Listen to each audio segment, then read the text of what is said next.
Go for it. So today I'm delighted that Danny Turnbull has joined me.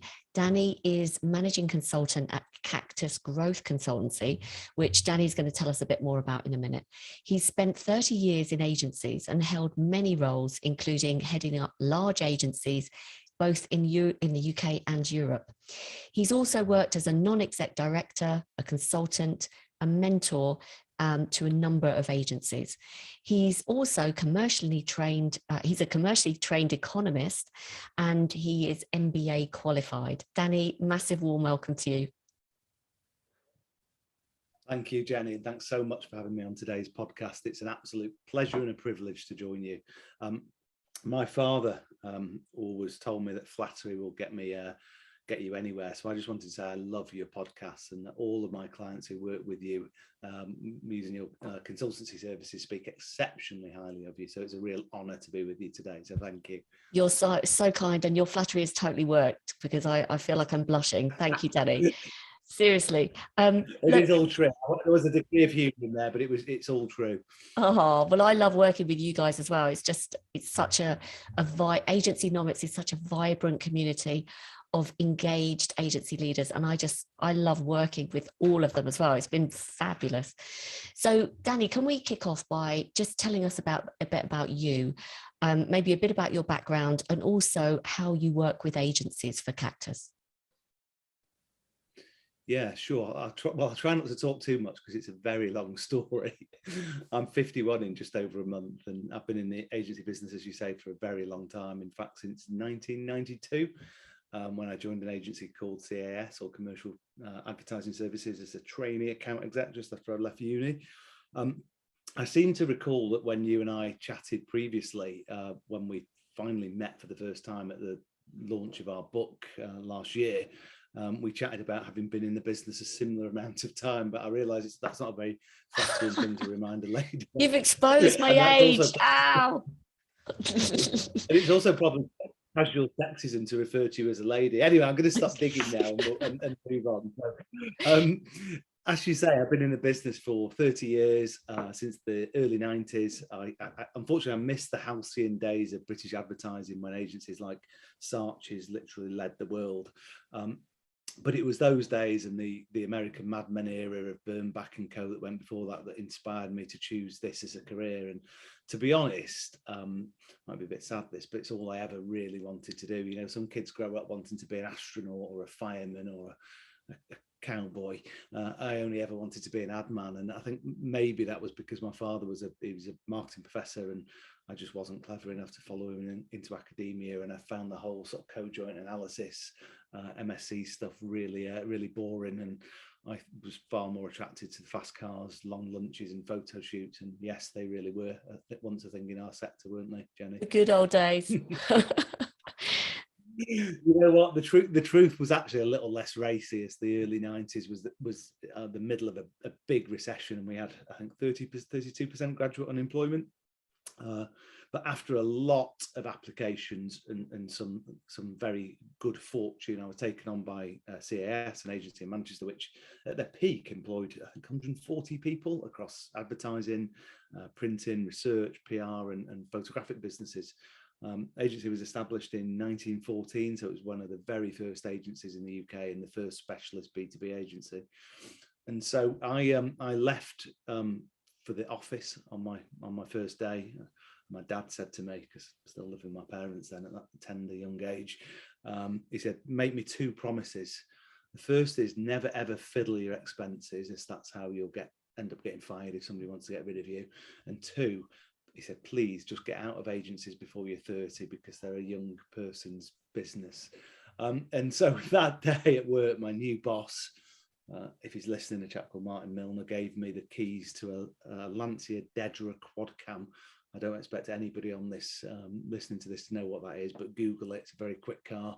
He then took me to the local BP garage in Didsbury and showed me how, using your fuel card, that you could get 200 Marlboro Lights. So I failed on the first promise on day one. And the second one, I guess I did too, as I'm still in it at 50. But my dad was, as you can probably already picked up, was a huge driving force in my life, and still is, although he sadly passed away a couple of years ago. And so it played on my mind all the way through my 20s, and I worked up through sort of AE, junior AE, senior account manager, across a couple of agencies, worked in B2C, worked in healthcare. And I decided as I was getting close to 30 that I should really fulfill my promise to my father. And so I did get a job client side working in the financial services business. And then I handed in my notice, and my employer persuaded me to change my mind. They explained that they had a 3 or 4 year plan to sell that agency business, and that they wanted me to be part of that. They needed a team in place, they needed an MD. And as part of that negotiation, they agreed to retrain me as an MD. So they paid for me to do an MBA, which was super cool. It was a 3 year and £30,000 investment even back then. They put in place a non-exec to mentor me, and a 4 year career plan. And that started out with taking on the CSD role, where I had 19 staff and 4 mil of revenue. And by the way, I would say for anyone listening that the MBA was the single best thing I ever did. And I'd strongly recommend anyone listening to consider something similar. I think investing in, or getting your employer even smarter, to invest in your personal development is a really smart move. So I've done IOD certified directorship, I've done Google Square digital leadership, I've done coaching badges, I've done some presentation skills training, which clearly didn't work, as you can probably figure out today, and some negotiation skills training.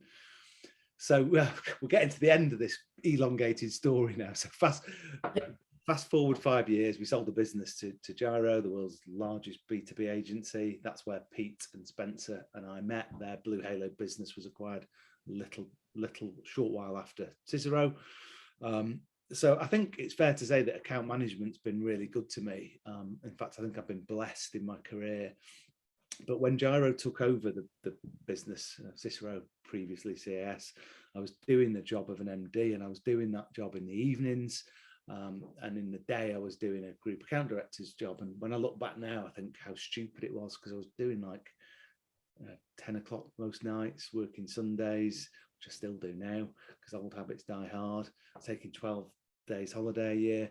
And when I first met with Gary Brine, who was my boss and Spencer's boss, in 2008, he said, you can't do both jobs. And so he says, you've got 3 months to hire a group account director and transition the clients across. And so I think 2 years after making that promise to my dad, I was finally able, 2 years after I said I'd do it, I managed to finally fulfill it. And that was the end of my account handling days. Wow. Sorry. Go on. No, go on, please. I was just going to say, so the truth is, whilst I was an MD for 15 years across 3 different businesses, I always kept an account handling hand in. Crikey, is that tautological? It's a bit of a tongue twister, because you really need to stay close to your clients. And so to finish the story, I'll bring it up to present day.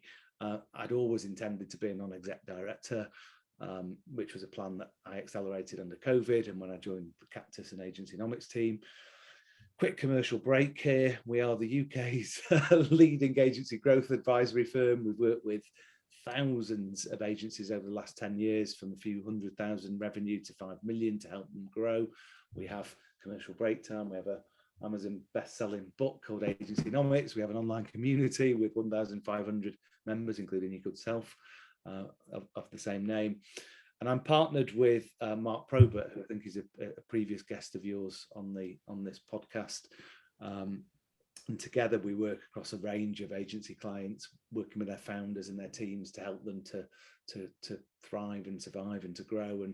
And outside of Cactus, I also mentor and coach people in and around our space. And I think what that allows me to do is sort of keep my promise to my dad, but still stay involved in something that I love dearly.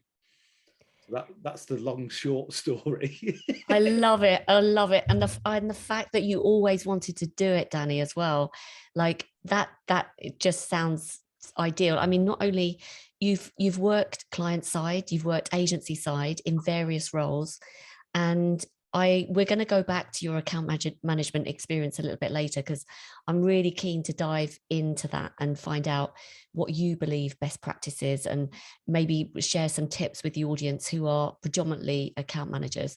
But before we do that, I wanted to pick up on another point that you said, which I thought was brilliant advice, was the investment you made into yourself, in the form of the MBA, which probably was a huge investment for the agency at that time.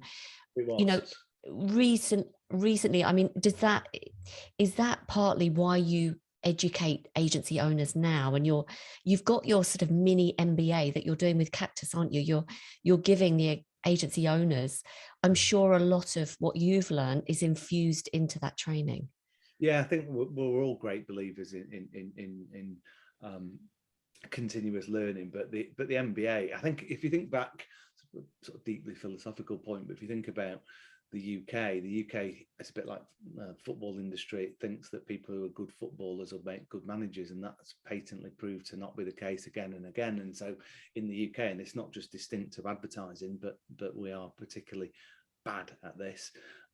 We think that our star performers in the business will make great leaders, and they won't, and they're not properly trained. And if you look in parallel across to Europe, if you look at France, if you look at Germany, or if you look across the Atlantic where the MBA was born, they train their managers. And so, you know, and I wasn't joking. It was when I handed in my notice, it was CAS at the time.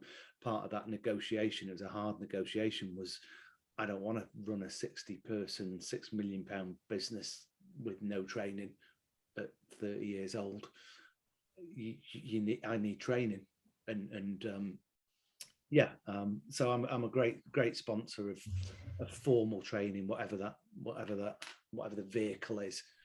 And are you able to kind of if you had to boil it down to one of the most key things it gave you, would you be able to think what that was? Yeah, it gave me insomnia. That's a true story. It's a true story, because you have to. So let's say, how many hours were you working when you were working in agencies? So yeah, like you know, all hours. Yeah, but I was like you, Danny. I loved it, and I thrived in that environment. Hence the reason I never had children, because I never had time. But yes, lots of hours. 60 hours. Yeah. And then, so to do an MBA and to do it properly, they say that it take you between 12 and 28 hours a week. So if you run the maths on that, so one of the first things that they teach you, the first units, is this showing my age now, they teach you how to use Excel, because Excel was a new thing then, honestly, and PowerPoint. But they also there's a module on time management, and they tell you how to segment your time. And again, I'm using humor to illustrate a point, but they teach you how to sleep deprive yourself, you know, and to wake up earlier, go to sleep later. And the thing about the MBA is, and I'm trying not to get too sidetracked on this, but MBA is a generalist degree. So it covers everything from strategy to finance to operations, health and safety. So it's not particularly intellectually rigorous, but it's relentless. So you got 3 years of it, and it doesn't stop. So you don't get a break. So it teaches you, it did give me insomnia, but it also teaches you a work ethic. Yes. And it makes you loads and loads of contacts. And most of the people doing those things, certainly on the one that I did, were from big blue chip businesses. So United Biscuits and Unilever and P&G. Which are handy contacts to have, no doubt. Yeah, and also I think, you know, one of the other reasons I've worked in agencies all my life is because I'm a big child, and because I wanted to just play and be involved in exciting, creative things, and so an MBA kind of forces you to grow up as well. Great point. So listen, let's turn our attentions to you working with agency owners, because agency owners also tune into this. And I would love to hear from your point of view, what are some of the typical challenges that you see the agency owners are facing, particularly when it comes to growth and expansion of their businesses? Well, so I've worked with or engaged with well over 100 agencies in the last 2 years, and I've been exposed to many more through the community. And the growth challenges that agencies face are extremely common, and they're also not that difficult to solve. I think one of the biggest issues for indie or independent agencies who are quite early in their growth journeys and they're trying to move up past that sort of glass ceiling of the first million of revenue is that the founders, the owners and management team, they're so busy. So they're in the reeds, they're firefighting, and they don't get time to step back and see the sort of bigger issues that are not, you know, they're not they're not impossible to spot, but when you're that close to it, you can't see them, and they also don't have the time or the energy to address them. And I think allied to that, growing agencies, in the sort of below 1.2, 1.3 million revenue, they don't have the luxury of fully formed leadership teams to support their owners. So they don't have that, an administrative infrastructure that usually comes with size. And so talent staff, financial staff, marketing staff, new business staff. And then what that means is that the owners end up doing it all. And everyone knows the adage about jacks of all trades and what that does. And so at Cactus, we describe that as the challenge of working in, not on their business. And it's why having a dispassionate, and I don't mean that we don't care, of course, but having a dispassionate external advisor can be really transformative for agency owners. And some of the other themes, I guess, we see that agency structures grow without planning. And I'm sure you see this all the time.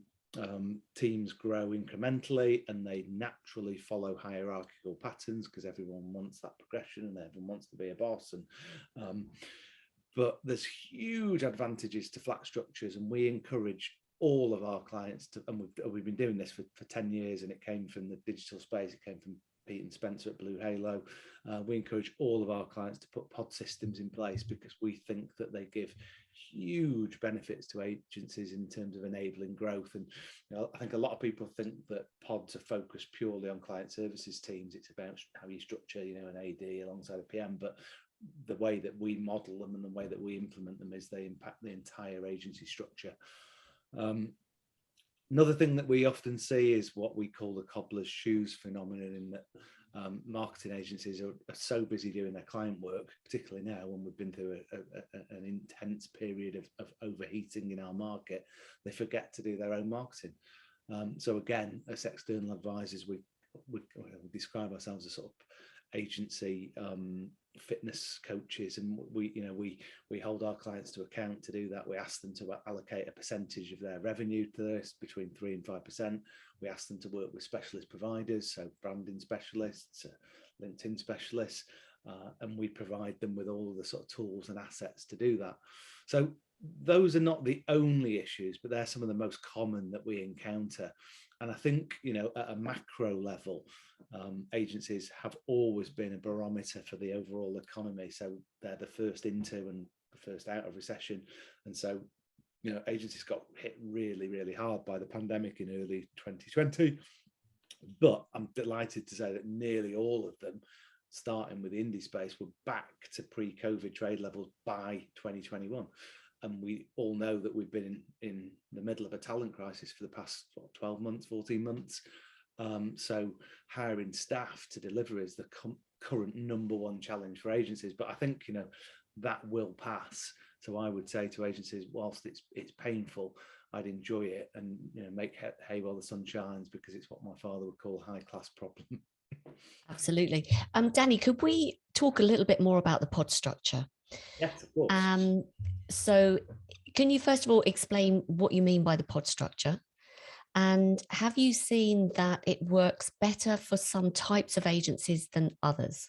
Yes. So pod structure is, in its sort of most simple, purest sense, is based around separating out account managers or account directors from project managers. And if you think back to, starts digging its hole again, when you and I started out, there was that sequential progression, wasn't there? You would cut your teeth as an exec, a trainee exec, and you would work your way up. And then when you got to be an account director, you would develop strategic skills and presentational skills and commercial skills. Well, the truth is, and this is why it's got its roots in the digital space, that they're totally different skill sets. You can go on that journey like you and I did, but if you think about what agencies are delivering now as opposed to what they were delivering in 1992, they need dedicated specialist project managers, people who are properly trained. And so the pod system is about separating out those roles. So you've got an AD or an AM who owns the client book, who owns the forecast or the budget for those clients, that owns the strategic relationships. And that's dead important, because what that's designed to do is stop the founder and owner getting sucked back into that.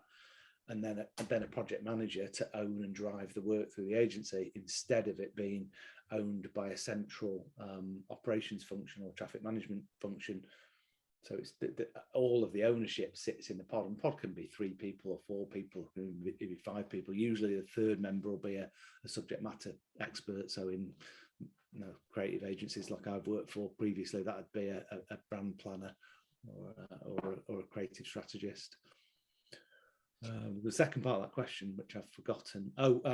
Was it that how is it better suited to other agencies than how have you found the adoption rate? The most, what percentage of agencies say, yeah, this makes absolute sense?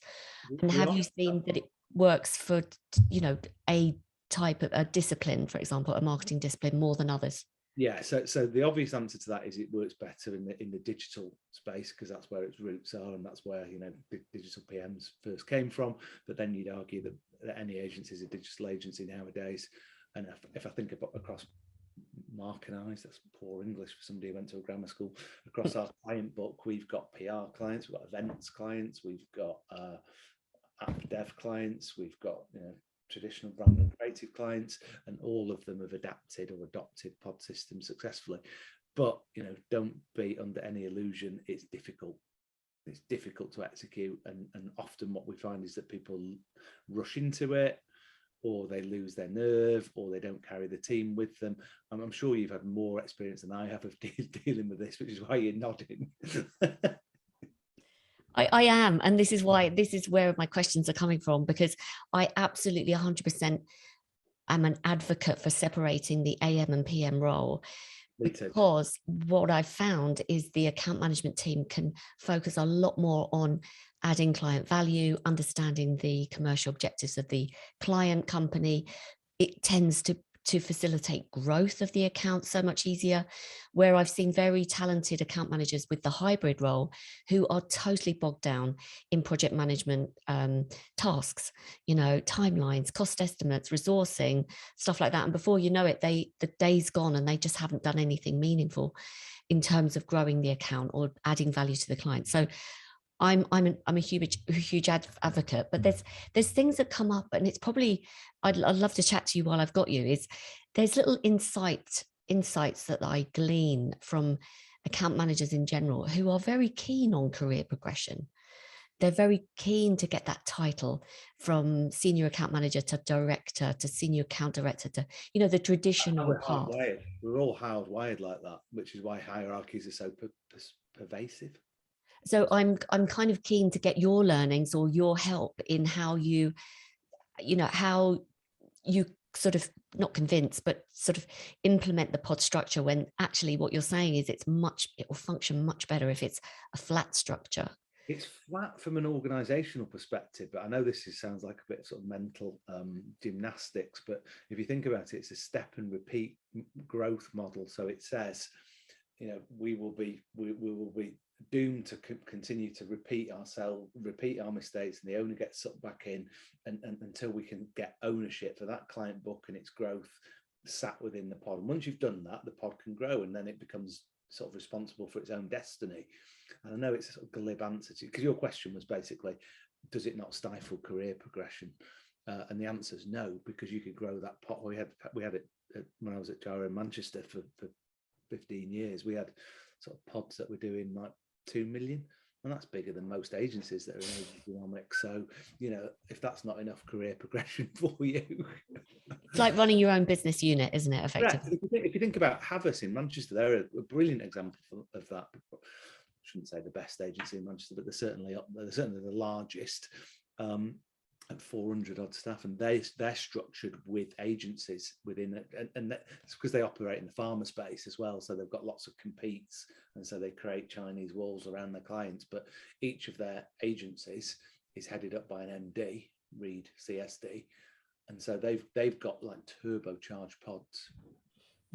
So actually it really does give you career progression, and also exposure to running your own mini business within a larger business, because you've got to be really good at forecasting, looking at the numbers, projections, etc. Somebody I was talking to on Friday about this, a very senior lady who I worked with for a number of years, who was taking on a role like this, said, it's like an MD light job. Great point. But with the infrastructure around you to support you. Yeah. So actually, hopefully a few light bulbs are going off in the heads of some people listening who might be in that position. Maybe they are CSD already, maybe they are, wanting to follow that career path. So great point.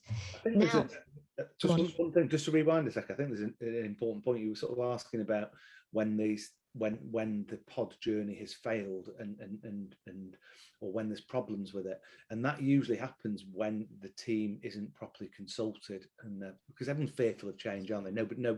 Just people don't like change, and so we advocate that people are properly consulted, and it's done in a timely manner. We would say, 6 to 8 months. Don't rush in and try and do it next week. That's really good advice as well, actually. And it goes for probably a lot of things that we do in agencies. Even with recruitment, I know we're going off tangent a little bit, but even with recruiting a new person into the team, it inevitably puts not a cat amongst the pigeons, that's probably too negative, but other people are affected by any new team member joining. So why wouldn't you make them part of the recruitment process, i.e. third stage, second stage, meet the team, and they feel that they've contributed to the decision? I couldn't agree more. And we haven't had this conversation before today, but I 100% agree with you. Great. It's lovely to talk to someone that we're on the same wavelength. I thoroughly advocate that, and sort of trying not to get on my high horse. And one of the dysfunctions of being in a talent in the middle of a talent crisis, for want of a better word, is that when people find what they think are good staff, they want to suck them up straight away before they get counter offered, and so people are rushing into stuff. And it's worth remembering that sort of age-old adage of fire fast and hire slowly. And I'm a massive believer in sort of multi-point hiring. So some aptitude testing, hiring based on values, but to your point, making sure that multiple stakeholders are involved in that process. But at the moment, that urgency, the tyranny of the urgency, is making people make slightly substandard decisions. I can see why it's happening, as you say, because of the climate of the day, but also you want to hold on to the people you've already got and value them. So you're kind of making a decision here, but possibly losing someone here. Anyway, we digress. I would love, Danny, given that you've got such a wealth of experience in account management, to kind of share your experience, first of all, of working in account management. It was 20 years ago when I stopped, but no, I'm kidding. I mean, I've talked about it already, but it was all that I ever wanted to do. Working in an agency rather than being an account manager. But because I didn't do English or a fine art degree, I couldn't go down the creative route. But believe you me, for many years, I was a frustrated copywriter, and I used to drive my colleagues insane trying to get my lines in ads, but they just were always refused out of principle. So I worked up through that very hierarchical route that you talked about before: trainee, junior, AE, yada yada yada, all the way through to CSD and then to MD. And as well as being hierarchically structured, agencies were, and I know that you and I have talked about this when we met in person, they were kind of brutal places, and that's not something that I'm in any way, shape, or form celebrating now. I've seen chairs, ashtrays thrown. I was locked in before they were called ECDs, and they were just called CDs. I was locked in the office of a famous CD chap who wrote the Hale and Pace chicken Clarets ads, and I think it's probably justified, but it certainly wouldn't be allowed today. And I think there's a danger in looking back at that excess with sentimentality and saying it was a product of its time. But I'm delighted none of it be tolerated today. I do think that there is still in agencies, particularly the larger ones, a sort of echo of that interdepartmental warring that agencies fostered in those days, and they did.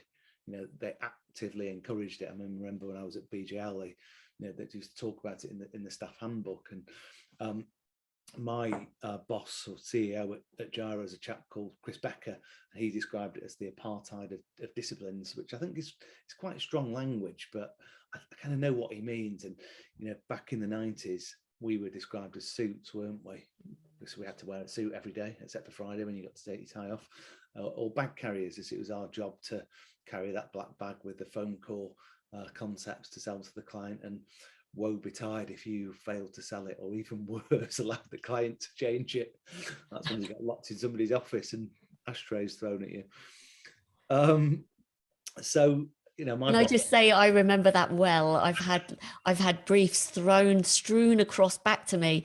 Go back and write that again. That's rubbish and humiliation. I just wanted to add to your, because maybe people, I mean, does it exist today? I don't know, but oh probably my God, different ways, but it was explicit then, wasn't it? it was. It just seemed it was. And they held all the power.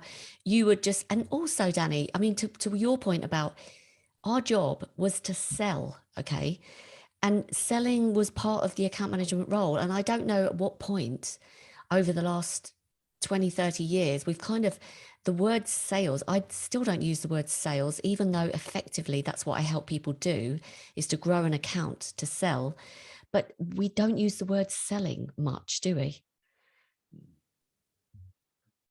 Because those great ideas sold themselves, didn't they, Jenny? You just had to go along and hold them up. Yeah, exactly. No, you know what? It's easy to look back at it with sentimental eyes and laugh about it, and I guess that's all you can do. But you know, I remember my boss at the time, the chap with the Lancia Dedra and the 200 Marlboro Lights. He said, just let all the bullying roll off your back. He said, you'll go on and achieve far more and earn far more than these guys will. And it's not very nice when you say that now, but it kind of helped a little bit at the time, thinking I'm on a career trajectory and I will get through this. But apart from, it sounds like a counselling session, this. So apart from the sort of toxic culture, the bullying, the sexism, the lack of the lack of diversity, the inappropriateness, smoking in the oven, carry on. Yeah. Oh yeah. But the other big thing that agencies had and still have, I think, is presenteeism. And that feeds some of those other things. And you know, I was interested in what you were saying before about sort of not having kids and sacrificing your career. I did exactly the same thing. I'm an old dad. I didn't sort of have kids till I was in my 40s. But the work ethic and that presenteeism in agencies was well, for me, it was kind of my superpower because I'm from a really northern working class family. So it worked for me, and I worked late every night. I worked every single Sunday, and it drives my colleagues mad because I still do now. But I time my emails so they get them on Monday now. And when I was at BJL in the late 90s, I remember we worked 8 solid weekends on the bounce, 8. But anyway, I think that hard work isn't just measured in hours. I disciplined myself to read every week all of the trade press when they were print issues. So reading Campaign and Marketing Week, and then reading all my clients' vertical press, so packaging press and commercial vehicles. And as we talked about before, invested in my MBA and other training on top of that. Outside of that, I made sure that I was friends with all of my clients. I went to their weddings, I went to their birthdays. I learned to play golf when everyone played golf. And looking back, like you, I live for my career, but I loved it, and I don't kind of regret any of it, apart from the ashtray incident. And I would love to hear from you, because obviously a lot of this, Danny, for you came naturally. I mean, I would say that I come from a working class family in the South. You came from one in the North, and we've obviously got a very, I don't know, strong work ethic. But you obviously enjoyed it. I clearly did too. We got a lot of fulfillment out of our careers. But what would you say to an account manager listening were kind of the key success factors in account management? You've mentioned a few, getting to know the clients, doing a lot of research and reading around the client's industry, your industry, and being prepared. What else is important for you? I think, do you know what? I honestly think we've covered all of it in the round already, but to summarize, it's sort of work ethic, and that isn't a sort of hustle culture, need to work every minute of the day, but work smart rather than hard, be focused, invest in your personal development, know your business. Sometimes I think agencies get a bit confused by thinking that they should know more about the client's business than the client, and that isn't the case, and they never will. Remember what they're hiring you for. Get close to your clients, whether that's socially or professionally. And I don't mean to blur any boundaries there. And if I haven't said it already, I'll say it again because it's worth saying twice. Hard work and be relentless. Would you say that with remote working now, kind of more of a thing than it ever, do you think, have you observed from your agent working with agencies that managers are finding it less easy, let's say, to develop those client relationships? It's a good point. It's a really good point. I do all of my consultancy virtually because Mark and I are paired together. I'm in, if you can't tell by my dulcet northern tones, I'm in south of Manchester. Mark is in Edinburgh, and so it's not feasible for us to consult face to face. Pete and Spencer do a lot of face-to-face consultancy, so I'm used to personally building relationships with people online. And when I meet people, like when I met you for the first time, it wasn't like weird or different. It was just the same. And I've got some clients I met at Pods last week, and it wasn't like, wow, I finally met you. It's just, I'm just used to it. But that said, I do feel quite strongly, and I think it's perhaps changing now. I noticed Havas this week have gone back to 2 set days in the office a week. Mark and I have got a couple of clients who are moving from 2 to 3 days. I think we'll approach something that's more a new norm over the next 6 months. You've got to bear in mind that in January we were still under work from home, but I think it's easy for people at my stage in their career with their lovely office with a nice drinks cabinet in there, Sky TV, high-speed broadband, to say how great it is working from home. But I think you've got to consider people who might not have that space. They might not have the internet connectivity. They might have young families about. But I think even more important than that, if you think about how you learnt your job and I learned my job, it was through what I call micro coaching, little micro moments that happen over discussions or in a taxi, or think back to all those amazing Rob Mayhew sketches. They're just sort of parodies of little micro learning moments. That's how you learn. And my worry, and there's not much we can do about it now because it's done, but that a lot of people lost those, and that's why I'm quite pleased that we are in general coming back closer to a more normal working week. I think I agree. If there was any kind of downside, I think what I'm hearing from the agencies I work with are that, and not all, I have to say, but the more junior staff, particularly that are joining agencies, aren't benefiting from the micro coaching moments that they're listening to their more senior and experienced peers having a conversation with a client, for example, or, those moments. So I agree. I'm probably putting you on the spot a little bit, Danny, but given that we are now going back to some kind of normal situation, albeit hybrid, I know, fingers crossed, are you hearing any examples from your agency clients who have done any initiatives in terms of furthering their client relationships or strengthening their client relationships? Can you think of any examples where an agency owner has shared what's worked for them in terms of strengthening and securing those relationships? No, but what we have been doing, so Mark and I are involved a lot in budget setting, and we're involved in, so the whole agency economics piece is around adding commercial governance to agencies, a sector that's not normally driven by such things. And so we're looking at agency budgets and financial performance on a daily basis. And what we're seeing what we've been seeing over the last 6 months is a huge absence of travel and client entertaining lines in budgets and people's P&Ls, and we're putting them back in there. And so, I mean, that's coming our way rather than the other way. And I think in fact I'm pretty sure that you'll be an advocate of these as well. You probably call them something different, but I always work with client action plans. So I always ask all of my clients to, 10 clients or top 5 or 10 or 20 to sit down and create an action plan for that client.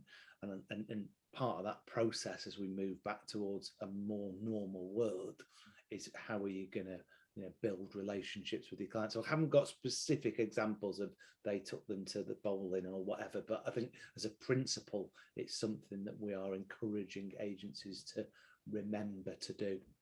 Well, yeah, absolutely. What a great idea. And I think I like what you've shared about having a collective effort in the client action plan, because it's about getting all the relevant people from the agency around the table and saying, look, let's talk about this specific client relationship. Where are we at? You know, where are the strong relationships that we have? Who are the individuals involved? Because like you said, not everybody wants to go for golf. Not everybody wants to go out for a meal. Some clients would prefer to stay in their homes and have the meeting remotely. So it's our job, isn't it, to find that out and to get to know the clients in order to assess that so that we can make those plans. So I love that. And hopefully that's put it top of mind for everybody. Can you share anything that you've seen in terms of tips for high performing account management teams? You know, whether it be individuals or teams doing stuff differently? Because obviously you've mentioned those that are doing action plans, and you're putting those line items back in for some kind of budget behind it, which is lovely. And the pods, of course. And the pods. So, you know, going back a little bit over some of the previous conversations that we had, but when I was young, that hierarchical career progression assumed that you started out as a coordinator. So you were a hard-working organizer. You were, I guess, a bell bin completer finisher. So I'm used to having lists and spreadsheets. I think you joked about it before we started this call, and I still do. But you know, this is for Mark Probert's benefit. That's my remarkable too, that I make all my lists on. But there's far more modern tools that you can use to do that now. And I think as you progress, you're expected to grow your skills, presentation, negotiation, commercial acumen, which is why I did things like my MBA. But I think it's increasingly acknowledged that those skill sets and personality types are really quite different. And that's why, as I said before, when we work with our clients, we counsel them to put in place pod systems with dedicated, classically trained PMs alongside ADs.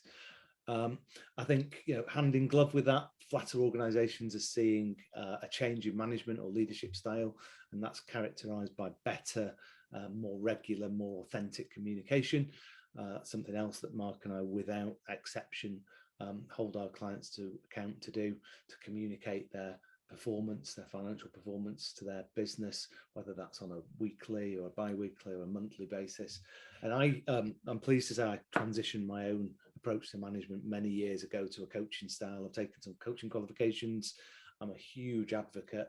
I think that everyone in organizations should be seen as a leader and a coach. And if you want a really good introduction to this, and if anyone listening is an AIA, that's the Association of Independent Agencies member, they run some sessions called Green Jam, and there's one that was done by Rebecca, who's the COO of Cayenne, who happens to be a Cactus client, and she did a fantastic session on that.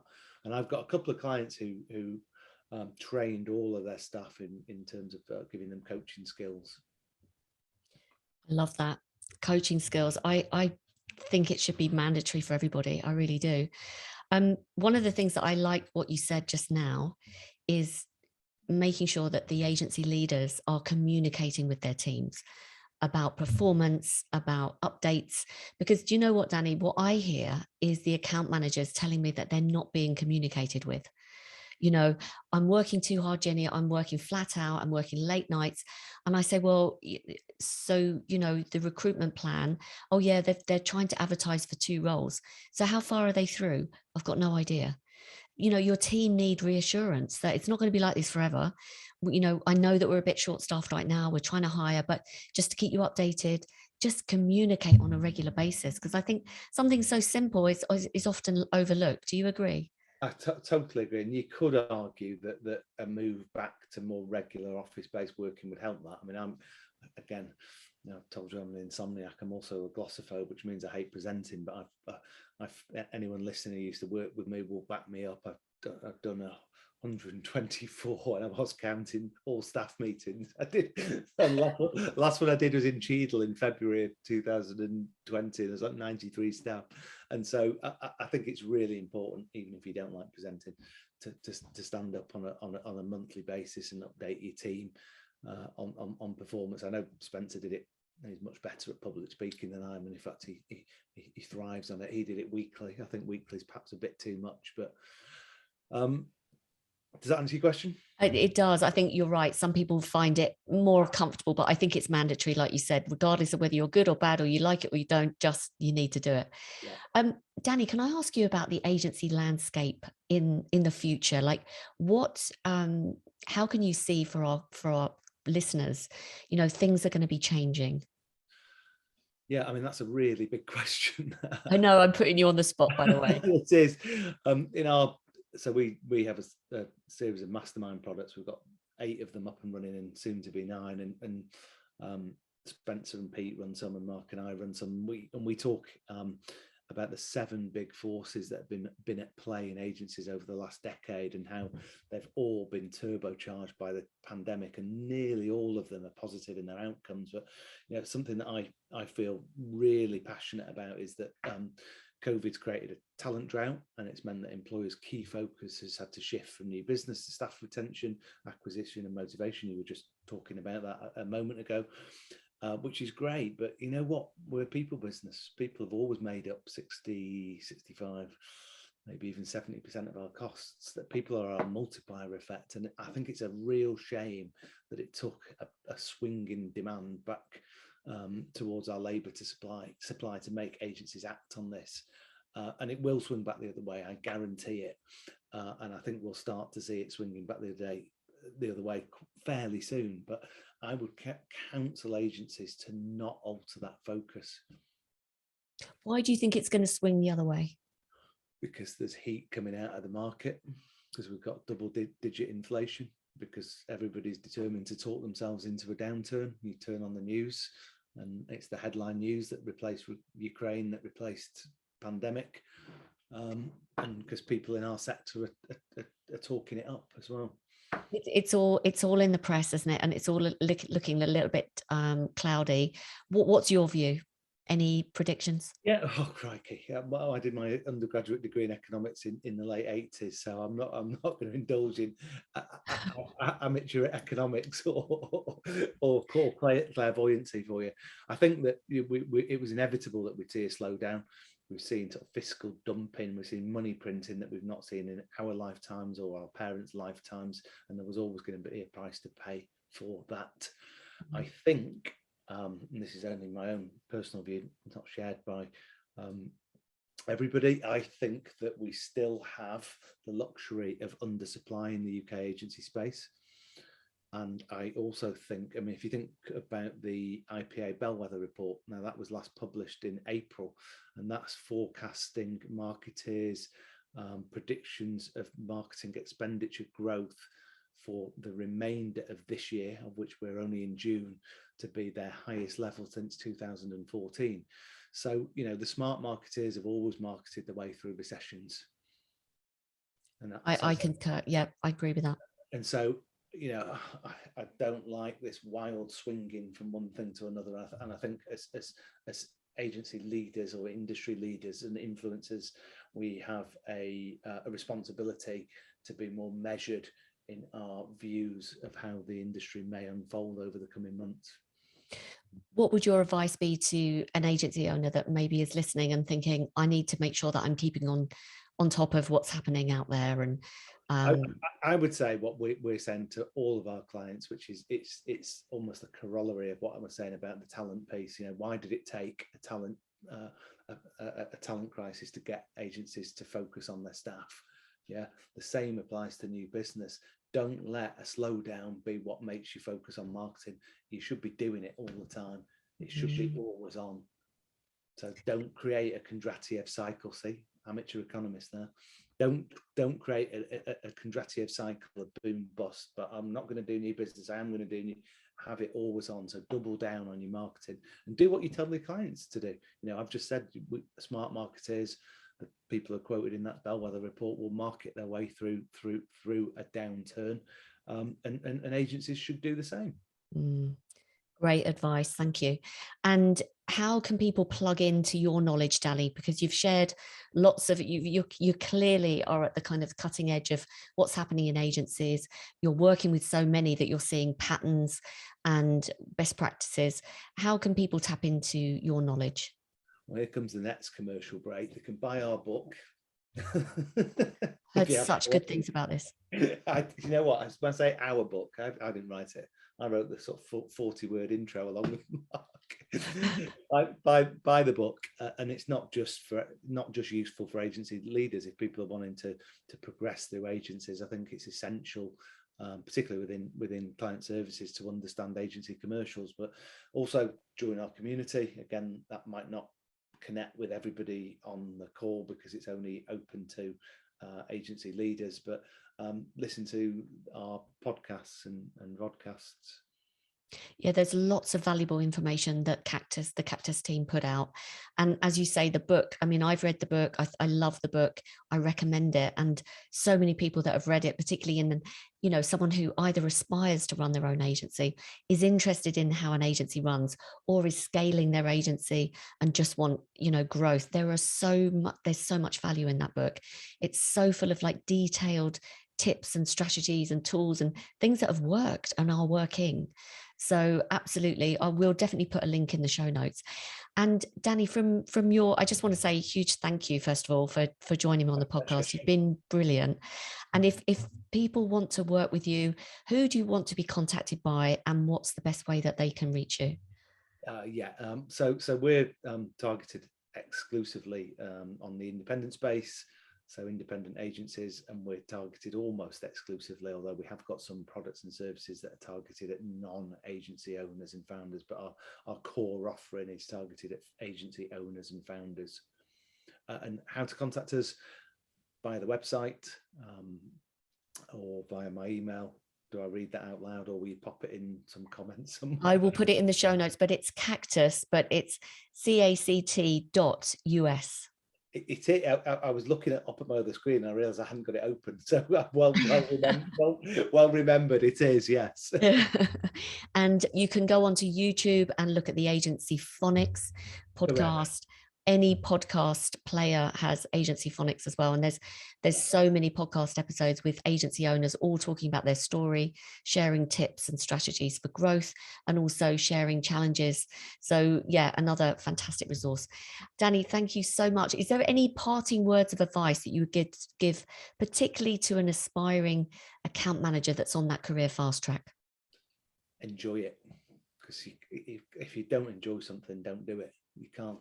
It's a dreadful cliche, but you know, the old find a job that you love and you never have to work again. You've got to enjoy it, and that's why I chose agencies, and that's why I'm still in them, because they're supposed to be fun. And I remember the chap with the Lancia Dedra and the 200 Marble Lights. He said, your clients have got to enjoy dealing with you. It's got to be fun. You've got to have fun with them, because they're not having fun in the other things that they're doing. Do you know what? That is your mic drop moment right there. Just enjoy it. And if you're not, get out. I love that. We're going to finish on that, because I don't think it's going to get much better than that. Danny, thank you so much for joining me. My pleasure. Thank you.